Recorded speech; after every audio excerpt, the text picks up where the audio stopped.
បាទជំរាបសួរដូចជាសួស្តីកាន់ពុកម៉ែបងប្អូនអរគ្នាបាទនឹងហើយពុកម៉ែបងប្អូនអរគ្នាបាទថាកុំភ្លេច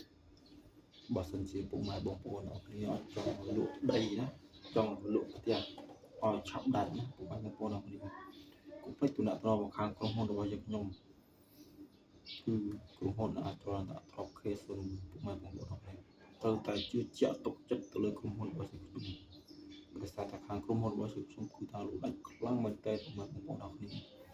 មូលហេតុដែលក្រុមហ៊ុនរបស់យើងខ្ញុំលក់ដាច់ជាងគេនិងល្អជាងគេនៅស្រុកខ្មែរនេះគឺថាខាងក្រុមហ៊ុនរបស់ខ្ញុំគឺចំណាយទៅលើការបូតភេកបូត TikTok ណាពុកម៉ែបងប្អូនអរគ្នាដូច្នេះហើយគឺថាមានអ្នកមើលគឺកាន់តែច្រើនអញ្ចឹងអ្នកមើលកាន់តែច្រើនអ្នកទិញក៏មានកាន់តែច្រើនដែរអញ្ចឹងណាពុកម៉ែបងប្អូនអរគ្នា